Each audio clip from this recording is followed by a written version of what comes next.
बढ़ेंगे। लोकसभा चुनाव 2024 में ग्वालियर सीट पर इस बार बम्पर वोटिंग हुई। मतदान प्रतिशत में इजाफा हुआ है।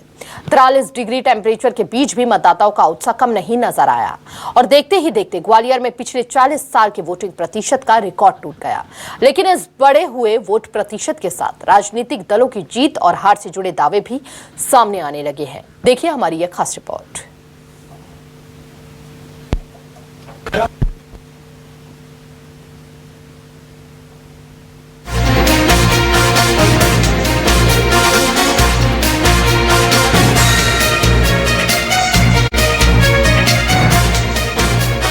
ग्वालियर संसदीय सीट पर इस बार 62.47% मतदान हुआ है। ये बीते 2019 चुनाव से काफी ज्यादा है। यही वजह है कि इस बार वोटिंग में हुए इजाफे के बीच बीजेपी और कांग्रेस दोनों ही दलों में हलचल मची हुई है।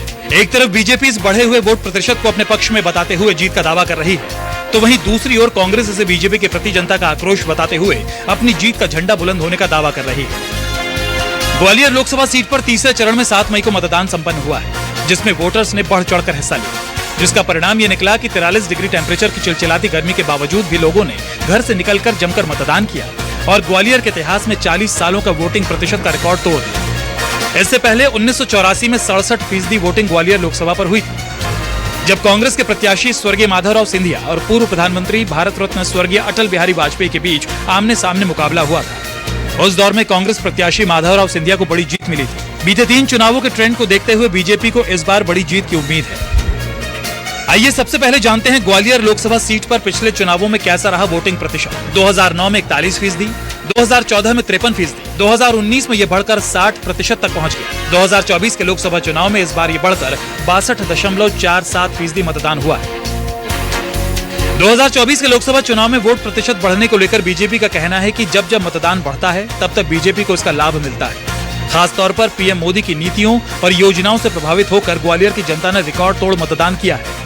मैं ऐसा मानता हूँ, कोई भी सरकार हो प्रेजेंट में, उसका काम अच्छा रहता है तो जनता में बराबर उत्साह रहता है, उमंग रहती है। विकास किया है, गरीबों के लिए योजना बनाई है, सामाजिक सरोकार के भी काम किए, तो ये चारों तरफ प्रधानमंत्री जी का काम अच्छा है। इसलिए जनता में इस चुनाव में जो उत्साह देखने को मिला कि मोदी जी फिर प्रधानमंत्री बने, जनता की दिल से आवाज थी।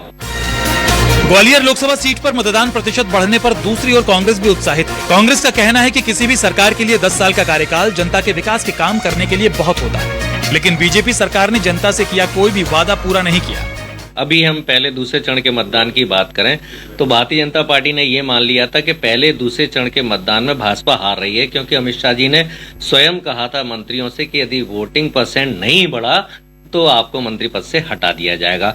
अब वोटिंग परसेंटेज तो बढ़ा है, लेकिन वोटिंग परसेंटेज क्यों बढ़ा है?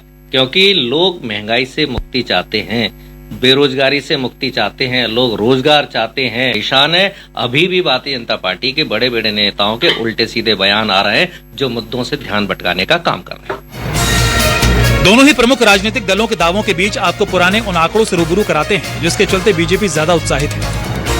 2007 लोकसभा उपचुनाव में 41% मतदान हुआ और बीजेपी की यशोधरा राजे सिंधिया चुनाव जीती। 2009 लोकसभा चुनाव में 41% मतदान हुआ, फिर भी बीजेपी से यशोधरा राजे सिंधिया चुनाव जीती। 2014 लोकसभा चुनाव में मतदान प्रतिशत बीते चुनाव से बढ़कर 53% हुआ। इसके साथ ही बीजेपी से नरेंद्र सिंह तोमर चुनाव जीते। 2019 लोकसभा चुनाव में बीते चुनाव से बढ़कर 60% मतदान हुआ। बीजेपी से विवेक नारायण शेजवलकर चुनाव जीते। 2024 के इस लोकसभा चुनाव में बीते चुनाव से फिर बढ़कर रिकॉर्ड 62.47% मतदान हुआ है। 4 जून को पता चलेगा कि जीतता कौन है। इसलिए बीते 4 चुनावों के आंकड़ों के आधार पर बीजेपी जीत का दावा कर रही है।